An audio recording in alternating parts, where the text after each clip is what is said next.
We're going to be talking about fungus and grub damage, and they're all going on right now in eastern New Mexico and west Texas, and I'm sure Arizona, Colorado, especially up to Denver and so forth, are going to be having some of these situations. So we're going to jump right into it and get started.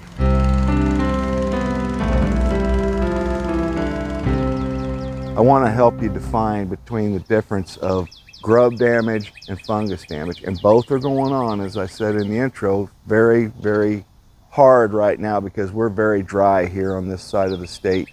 And if you look at this lawn right here, this is in my own yard. This is my problem child patch, I call it. So if you look at this from the top, this can be what you're seeing is either fungus damage or grub damage. So I'm going to show you all how to define which is which. So see, the way I know this is fungus is this is still attached. Even though it's brown, it means it has not detached from the root. And so this is how I know that I've got fungus here. There's absolutely no loose brown. So this is actually fungus damage. Now if this was grub damage, which again looks just like this, what would happen is what we call the loose carpet test, where I would bend over and I would pull this right here and it would just go boom, like you had carpet that wasn't even attached. It would be just pull it back. Now during this heat, during the day, you're probably not going to see a grub right there, because I mean, you can only imagine how hot it gets out here during the day with the temperatures at 105. So the reasons and the causes, I'm going to go for the grubs are easy. June bugs cause the grubs, and then they are the larva of the June bug, and then they damage the grass. The larva, the grub, after it's laid by the June. So that's the beetle, that little brown beetle you see up in your lights at night and things like that. That's the one that lays the grub. We'll talk about cures here in a minute. Grub damage is going to happen no matter what, unless you keep your chemical levels high. This right here, I have a terrible issue with a lot of roots. My Photinia are putting off roots. You can see the roots traveling here off of my crabapple. They're all the way out here. As I'm standing here, this ground is very firm. Very firm. I wish it wasn't. Aspen, I love my aspen trees. I love my piñons. But so this is a very heavily, and I can actually feel how hard this surface is in here. So I'm not getting good moisture penetration, even though I water every other day for 20 minutes a zone out here. So what I want to do is I'm going to put down, and we're going to go up here and we're going to look at some cures for both the grubs and the fungus. I've got the products up there. This shovel was here to do a representation of a test. If you can't, I water every other day, and that's not bad on moisture. Now that wasn't watered since Friday, yesterday.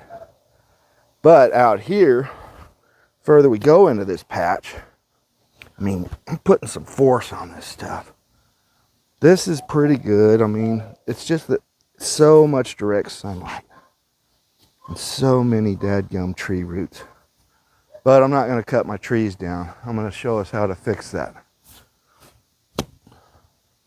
And by the way, we get no compensation for the discussion of these products, only the satisfaction of trying to help you folks. And also, would you please stick around to the end of the show? I want to give you a little special tip at the end. The fungicide I use when I come out and spray for you is in this size container, propiconazole. Now this is what you're going to find on the store and the shelf. This is the best, the systemic fungicide 2 by Fertilome. It too is propiconazole, but it's not this strength.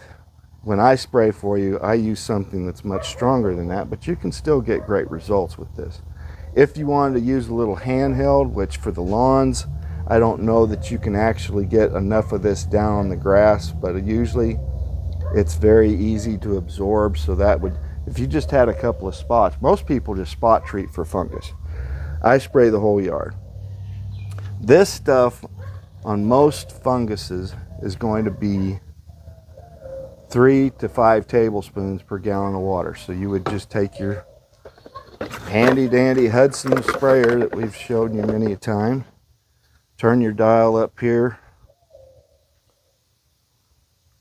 to 5, put in a little surfactant, which is our spreader sticker, and then put in, if you've got, it's the 5, I'd go 5 ounces per 300 square feet. So once you put that in, if you've only got a 10 by say 30, that's only 300 square feet. It's bigger than that spot.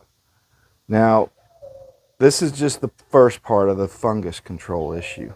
Here's our fast acting gypsum. This is really good. And you just put it out with a spreader. It does a wonderful job, stretches moisture, softens dirt. It's very fast acting. Now the one that I like to use is my humic acid, because it too fixes hard dirt to soft. And the other thing is that it eats the thatch that's been caused by the dying and makes it green again. It also makes your fertilizer work good too. There's so much to talk about in this series, because all of this can be done with tree and shrub or a good yard fertilizer. Again, 19-8-10. A lot of people are afraid to use something that's fertilizer this time of the year in the heat, but we've got to try and get something growing, because that's the same grass I mowed last week. It didn't do anything. Now also on the grubs and fungus, I want to show you, I am not, with this heat that's been going on, I'm not mowing short, and I'm not necessarily mowing every week. Right now I'm mowing every week, but if I need to, I'll go 10 days. If your grass is not grown, then it's not good to just keep exposing the same cut blade to the sunlight. Now I want to convert over to the grub issue. The grub issue right now, and I don't have any on my shelf here or my patio, it's going to be in a bag just like this one, but it's going to be called Grub Free Zone 3. So wherever you live, whatever region you're in, be sure and go find these products, because they work very good.